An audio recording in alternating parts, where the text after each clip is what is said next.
Good afternoon to you, snooker fans. Welcome to this latest edition of the 15 Red podcast with me, Scott McCarter, here in County Tyrone. I'm joined by Kelly Barker in London to reflect on what was an extraordinary week in Manchester Central. Good afternoon to you, Kelly. Good afternoon, Scott. How are you doing? I imagine you're very happy today, being a Higgins fan, but what a tremendous final. I loved every minute of that yesterday. Yes, I mean, that was, I mean, I'll not give you a stat overload yet. I'll come to some of the statistics in a moment, but it was just a tremendous final. It really was. Because let's be honest, the week wasn't the most riveting in terms of close matches all the time, but a tremendous final and well done, John. 33rd ranking title for John and 100 now between the class of 92. Like that might be something maybe we discuss later on, the 100 ranking titles between the three of them. But what an extraordinary achievement for Joe. And to see Claudia and Denise and the other children there was just absolutely wonderful, wasn't it? It was lovely. I mean, apart from the snooker being so good, what really was so nice at the end was to see the family, as you say. I hadn't seen his daughter Claudia since she was really young girl. So to see her all grown up now and John's mum there as well. Don't get to see her too often these days. They're a really close unit, and Yeah. I think John definitely puts hit any success that he has down to his family as well, and I think you need that to keep you. You know, we've seen with Mark Williams, his three boys have grown up with him, you know, winning and doing well, and to have the families around for those photos at the end, it's a real nice moment, and yeah, we all love to see that. Tremendous. Like, and well done to, can I also say well done to Alan McManus? Because Alan and John obviously go way back, and it was just lovely to see the way Alan reacted to John's win as well. It was wonderful. And well done to all the ATE team, Dave and Phil and all as well, and Jill Douglas. But particularly Alan, I thought it was particularly sort of it made me quite emotional to see the way Alan reacted. Actually, Yeah, you can always. I think he does have a little bit of whether he means it or not, but you can always tell he's a little bit biased towards the Scottish guys in the commentary. But yeah, he and John they go back many a year, so I'm sure Alan was over the moon for John. But a word for Mark Selby too. He played so well in yeah, his last, his three or four matches. He'll be disappointed he lost. Of course he will. But the form's there going into Sheffield, and somebody's going to have to play very, very well this year because he's on foot. He's in his best form, I think, and he's in a good place mentally this year as well. So I think all those things could come together for him, and I think he'll not go far wrong at Sheffield, to be honest. yeah, I know. Like I was saying to you just before we started to record, because we always talk before we come on air, but I was talking to you and I said that's actually changed my mind a wee bit about Sheffield because I sort of thought, it's basically a 2 horse race, but that narrative has been totally upended now. But as you say, Mark's in a tremendous place, and it's great to see because Mark, among the sort of all-time great multi-champions, Mark, I think, gets the least credit, because he's seen as slow and tactile, but he's not slow. It's absolutely tremendous. I mean, the ball striking. I know the boys mentioned it in the studio, but the ball striking. I mean, we were only watching on TV, but you could hear how firmly he was striking the cue ball. It was tremendous. Yeah, he looked as good as he's looked this week for a long, long time. I know he's won two tournaments this season, But I think he was playing better here than he did at those tournaments. It was impossible to play better than he did this week. So to still not come out with the trophy is massive credit to John Higgins. If them two were to ever play each other at Sheffield, which I think now the draw is set, they could only meet in the Sheffield final. So, yeah, if they were to come together again over a long distance, that would be one to savour. But, Yeah, we've got the usual suspects. I'm sure we'll talk about Sheffield in due course, but it's all looking exciting. I know it. Like it's that time of year when a snooker fan, you basically want to. If you, in your case, you'll be there at Sheffield for a lot of it, of course, but um, but for the rest of us who only get to watch on TV, you basically want to shut yourself away for 2 weeks and pretend the outside world doesn't exist. Absolutely. I'm always annoyed when work gets. I mean, as people know, I always have it on in the office, and I get annoyed if I've got to answer the phone or answer a query or do anything that might take me away from the snooker. I can deal with it for any other tournament, but the World Championship, I have to be watching it the whole Yeah. time.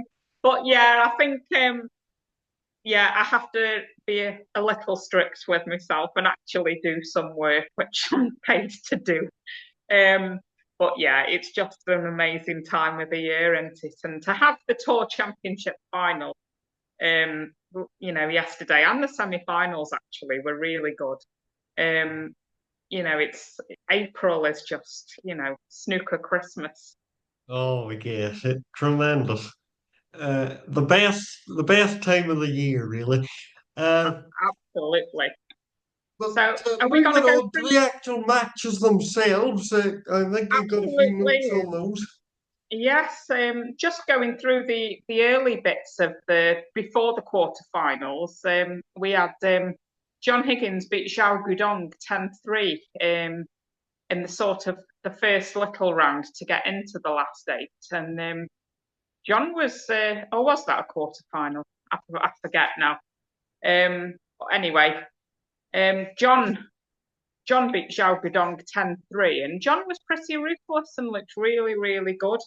Made 4 centuries, and yeah, I think it was that match that made me think John really could go far in this tournament and be a threat for the rest of the season over the long games.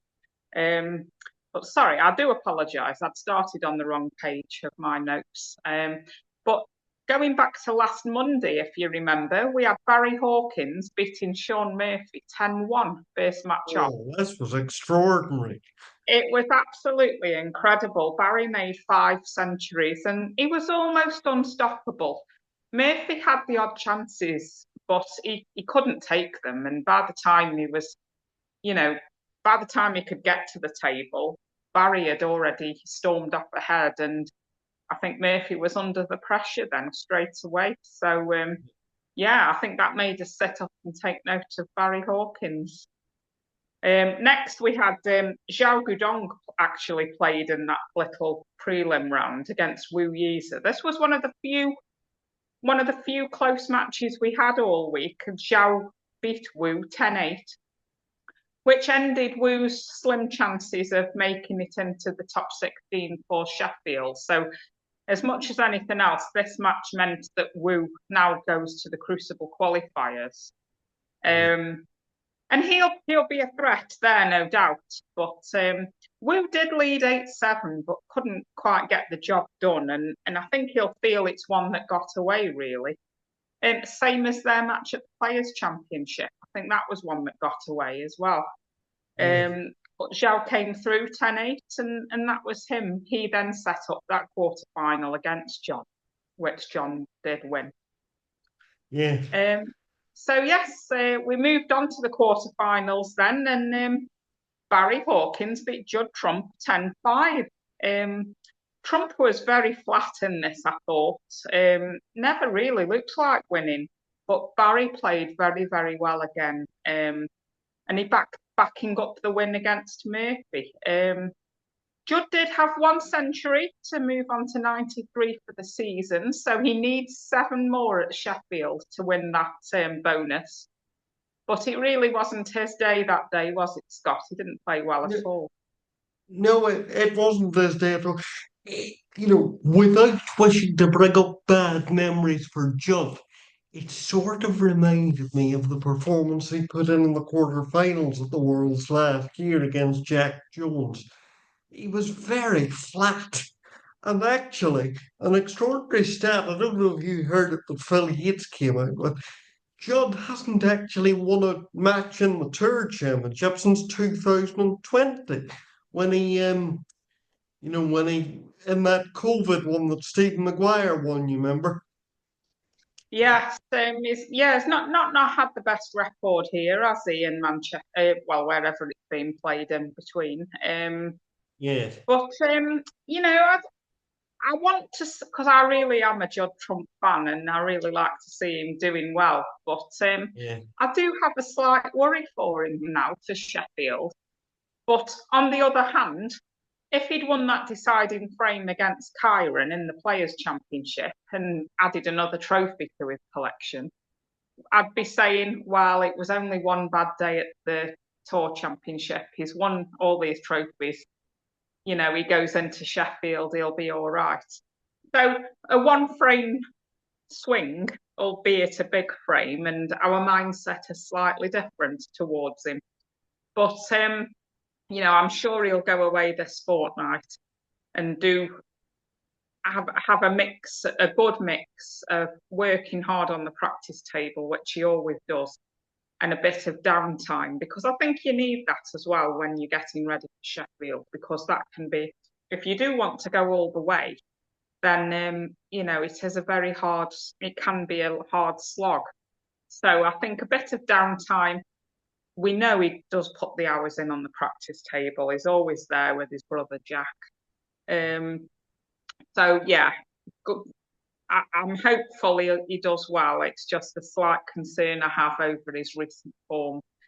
But I think that just shows how good he is, really, because yeah. I'm worried for him because he hasn't won a tournament since Christmas. Anybody else, give them the season that Judd's had, and everybody would be over the moon. So, yeah, it's a fickle little thing, the mind, isn't it, the way it works? But It, hopefully he'll be it, okay. well, it is. It rather reminds me of the fact that in 2003, you remember, uh, Ken Doherty was 10-0 up on um, John Higgins, and then John brought it back to 10-7. Anybody would have bitten your hand off to be 10-7 up at the Crucible, but the fact it Yeah, was 10-0. So yeah, it's sort of the same thing in a way. People are pleased for the season Judd has had, but his just very recent form has been concerning by his standards. yes. It's the way you get there, isn't it? Three trophies in the bag, but if they'd have been three trophies since Christmas, we'd be saying, oh, he's a dead cert for Sheffield. It's just because his form seems to have tailed off slightly. Yeah. But anyway, we move on. And the next quarter final was Mark Selby's 10-1 win over Neil Robertson. Robbo did say he wasn't very well after the match, but Mark was an absolute, top form Oh, it from was him. tremendous. Two centuries, five half centuries, and he looked absolutely at his best, didn't he, Scott? Very Really. enjoyable to watch, apart from not being close. I know it. I mean, we had a few one-sided ones this week, but I mean, this was the one that was genuinely surprising because this was the one that was sort of built up. These two are relatively evenly matched, the head-to-head was reasonably close. Everything was pointing to a sort of reasonable length of match, if you like. But Mark just took him apart, saying that he won 9 freedoms on the trot. Incredible performance, wasn't it? I know Robbo did Tremendous. say afterwards that he wasn't feeling so well, but yeah, Mark Selby, he was absolutely back to his best, and we were thinking then, wow, if he plays like that, he'll not, he'll take a good man to stop him, and I mean that's how it proved in the end. But Yeah. yeah, that was a not a great match, as in we wanted a 10-8 or something, but yeah, to watch snooker like that, it's a real pleasure and a joy, and I did Yeah. enjoy watching it, to be honest. Well, Um, let's just put it like this. The word privilege is bandied about too much these days in sport. But when you see somebody playing like that, it is a genuine privilege to watch it. Absolutely, and I think we're living in a privileged time, Scott, that we've watched the class of '92 all these years. We've got the Selby's still on great form. Neil Robertson's back. Ding, who we'll come on to, and obviously Kyron, he's had a great season. I think we're privileged to watch all these week in, week out. And I know it. if they can all bring their top game to Sheffield, then we could be in for one hell of a championship. Oh, we could indeed, we could indeed. But let's not get ahead of ourselves. Yes, moving on to the final quarter final, and Ding beat Kyron 10-5. Ding did all the damage in the afternoon session, going 7-1 up. He was playing really, really well and looking like he could beat anyone. Kyron suffered a mid-match nosebleed, so play was halted for a brief while. And although he made a go of it at night, he was far too behind, and Ding ran out a deserving 10-5 winner. This was very good to watch from Ding, Scott. But Kyron, whether the nose was causing too much of a problem in the afternoon, it must have been troubling him. But Ding played really well, and he did deserve it. Yes, well, I mean, Ding was tremendous, but obviously the nosebleed didn't help either. But I'd like to actually give a bit of another shout out to the ATV team there because they held it together very well.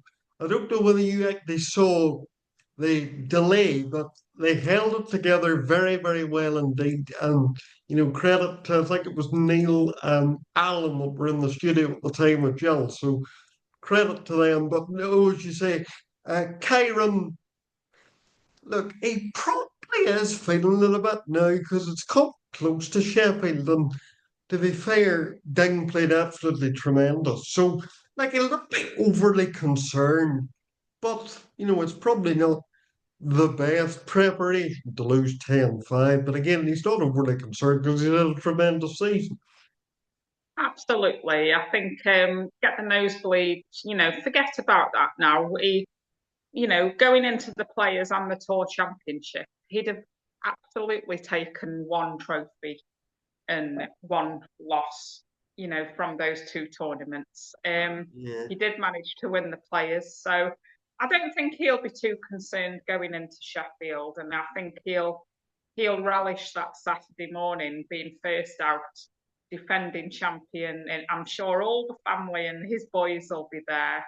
We talk about the families being important. Kyron's family are really important to him, and I don't think there's too much to worry about. He's just been tremendous all season, and he's been whether he defends the title, breaks the curse, or whether he becomes the former world champion after this tournament.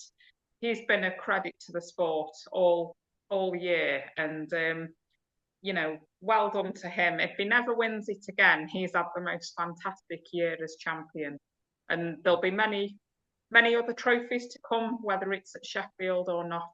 Tremendous. Yes, I mean, like I would say, and I know statistically this is wrong because Henry won five and Judd won six, but I would say in terms of that ambassadorial role, he's the best first time world champion we've ever had. I know you're a Stephen fan, so that might upset you. And I don't mean to diss Stephen anyway, but in terms of representing the sport and trying to get it out there to younger audiences and so on, Kyron has been magnificent and allied to his tremendous play on the table. And I think as well, this rivalry with Trump is spurring him on a bit, I think. I think so. Yes. Like you say, he's done all the right things off the table to promote the sport in his 12 months, and on the table, he couldn't have been any better. And he's a better player now than he was this time 12 months ago. So if he can take that form to Sheffield, then the others had better watch out.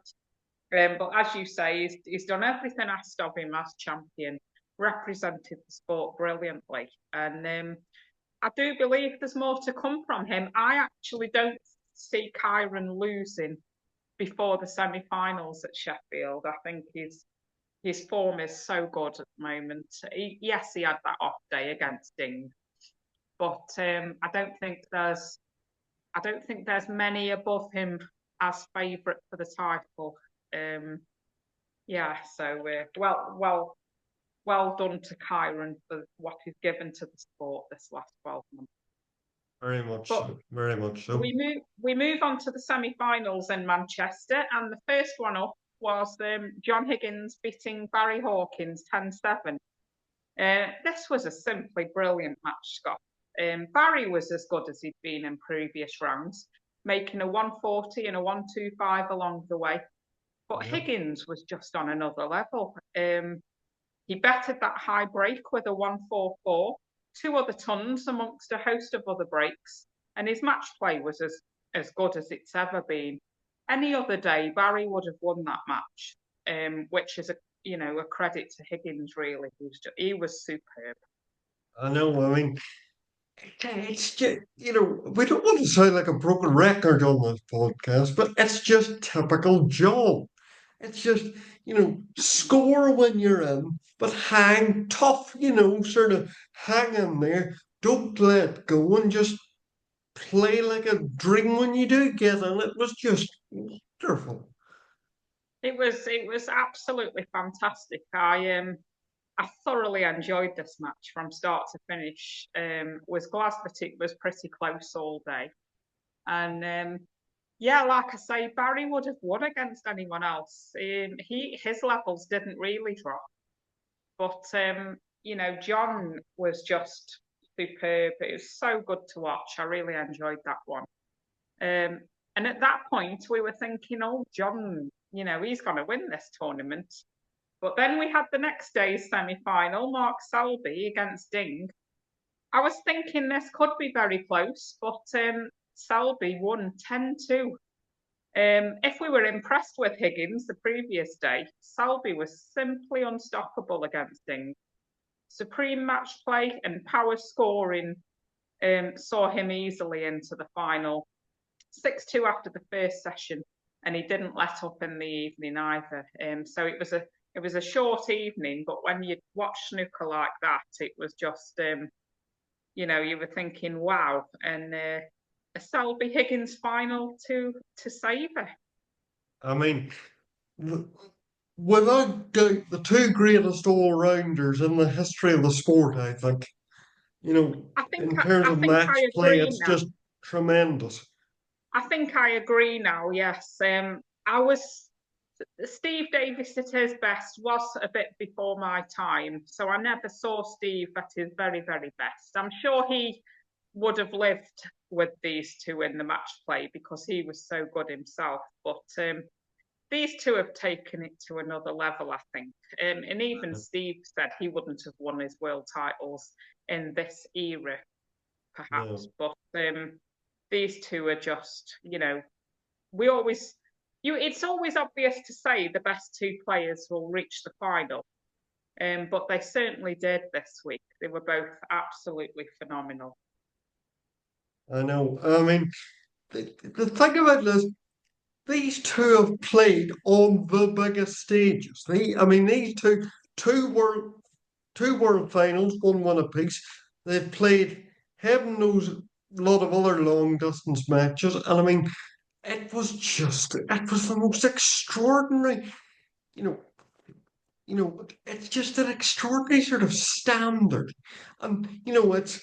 it's hard for us to see things in historical context when we, the final only took place yesterday. But I would say you would find it very difficult to find a better best of 19 than that one we saw yesterday. Absolutely. I was gonna say, I mean, you said it for me, but I'd written it down in my notes. Maybe the best two match players who've ever played the game. But it was the scoring on show yesterday. Wonderful snooker from both. But Mhm. Higgins was the one storming ahead to 5-1 with two 102s and looked like he could run away with it. I thought we wouldn't get much snooker that night, possibly. But Selby took the last two of the afternoon, though, with back-to-back centuries of his own. So three for, I mean, Selby trailed 5-3 at the end of the afternoon, and his three were with three centuries. So from 5-1 down, he probably thought he was ahead going into the evening, but it was all to play for. Right. But I thought Selby was out of the blocks much better at the start of the evening, Scott, and he turned that 5-3 deficit into a 7-5, then 8-5 lead. And as a Higgins fan, I'm sure even your hopes were a little lower at that point. Yes, I did think to myself as I lay in bed and contemplated life. I thought, dear me, all that effort for to be completely swamped. I mean, from 5-1 up to 8-5, it'd be wrong to say he never got a shot, but I mean, Selby was just unbelievable. I mean, again, we don't want to keep repeating ourselves, but I mean, this was just wonderful to watch from Selby. I mean, and the extraordinary thing about the matches all week was there were a lot of like bunches of frames where a player won sort of four, five, six, seven in a row. Just because we think the best of 19s in our mind as sort of 10-9 on the final black all the time, but actually best of 19s they can't get away from you very early, as we saw. But of course, John came back at night, and that was just wonderful. Just that he came back, but it was how he did it. That's the extraordinary thing. The way he did it, I mean, after the final in the interviews, Mark said that from 8-5 up, he didn't really do much wrong.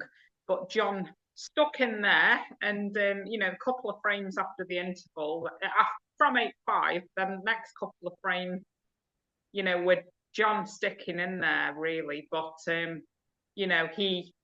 he was back to his best again, and the confidence he's got in his game now since winning in Yushan. I don't think he'd have won last night if he hadn't won that tournament out in China recently. Um, Correct. Correct. what what what else can we say? It was just phenomenal match snooker. Both of them, massive, massive. I haven't got the words apart from well done. It was absolutely tremendous, and yeah, I mean, we talk about Sheffield around the corner now, but the way they both played yesterday and the week really, because they were the standout performers, they were playing so well. Um, yeah, I think if they can both take that game to Sheffield, they'll not go far wrong, I don't think. But as we say, it was so good to see John with the family celebrating another title. Yeah, I just went to bed feeling happy last night, and I would have been the same if it was Mark Selby with the trophy, because his wife and Sophia were there. Yeah. But yeah, it's a lovely moment to share, and you know, just fantastic end to the week. Tremendous final. I think the Saudi Arabia final between Trump and Mark Williams, that was a great one. I really enjoyed that. But I think yesterday's final overtook that as the best of the season, for the form they both displayed. Yeah. I mean, as I say, this is it was one of the greatest best of 19s I think we've ever seen in terms of standard from both. I know obviously Stephen in the UK in '94 had seven centuries himself, But actually, and here's the sort of stat fest that I promised at the beginning of things. Uh, this actually tied the record for the most centuries between two players in the best of 19. Yeah, I'm not surprised. It was just savage scoring, centuries It was galore. tremendous. But we got to give the last word, I think, to the class in '92 as a whole, because they've now won, believe it or not, 100 ranking events between the three of them. What an extraordinary achievement! Amazing, absolutely incredible. I think without, as we've said, I think without one of them, I think they've all pushed each other on so much over the years, and without one, the other two might not have pushed themselves or had that competitive edge. Not, they've driven each other on, and at various times over the last 30 years, they've all had their time on top. And only earlier this season, Mark Williams was looking the best of three. John looks like the one who might drop out of the 16. He did for 1 week. But yeah, now John's having his return to the sunshine, and you know, we it remains to be seen whether Ronnie's going to play in Sheffield and what he might still. I mean, he's still capable of winning tournaments, obviously. But it's just fantastic to see them all still around, and I think they're all in the top eight as seedings for Sheffield. So Yeah. just amazing. We're lucky to have lived through this era of watching them. Yes, I mean, it is extraordinary. I was thinking this morning, John won his first world title 2 months before I was born. That is incredible. Yes, he was such a young boy then as well, 22, I think. Um, and yeah, to see, I actually thought last night when we were watching this, I remember watching him win his first ranking title, the Grand Prix, because, and I remember that especially because he beat Dave Harold from Stoke, and I'm from Stoke. Yes, So yes, Dave was our real local hope at the time. But John was this young kid on the block who we knew was going to be a winner soon, and we thought, and for Dave at the time, we knew he wasn't going to set the world on fire really. So for Stokies, we always thought, oh, Dave's got to do this now, or else he might not get a chance again. But yeah, John won that one, and what a career he's had since. I know. I mean, what a career. And, as you say, we are genuinely privileged to have lived through this. Well, obviously you've lived through more of it than I have, but, you know, it's uh, it's it's just wonderful to see them blossoming into their 50s. They're not just sort of in the bottom reaches of the rankings and worrying about, are they going to fall off the tour? John's back to number three in the world now, for goodness sake. Absolutely incredible. And no time to rest on his or our laurels because the World Championship qualifying got underway this morning. I've been watching, I don't know if you've been watching, but Anthony Kowalski and Rhian Evans, they're just at the end of their session now, and it's gonna be it's gonna be 5-4 to Kowalski going into tonight's session. So all to play for. Yeah, It's still officially 5-3. Oh, there it is. It's going to be 5-4 now. Kowalski's been playing on for snooker, but Rhiann's just potted the yellow, and that's going to be it for that. I, yeah. I don't know that I thought, because he's a very good young player, and I thought he might win that one more comfortably, but 5-4, Rhiann's got every chance tonight. Oh, yeah. And that would be quite a story that if Rianne was to go deep in these qualifiers, I think. It certainly would, and she is capable. She's got a good game still. She might be arguably past her best, but I think in these very early rounds, I think she's still a good match for anyone playing in them. And yeah, it's going to be exciting to see at the English Institute the next week or so. Yes, indeed. And Lord willing, we'll be back. We'll be back soon to give you an update on the qualifiers, and then we'll be getting ready for the big one ourselves then. I know you're going to Sheffield as usual, Kelly, but we'll keep you informed as to when we'll be back on air, because you can imagine the schedule for the next few weeks is going to be rather fluid, but we'll keep you all up to date. And for now, I will say a very by the way, I forgot to look what the trivia question was from last time, but I'll look back once we're finished and put it up on the Facebook group afterwards. Super. Well, that was lovely to chat, Scott, and Yes, enjoy these qualifiers. I certainly will.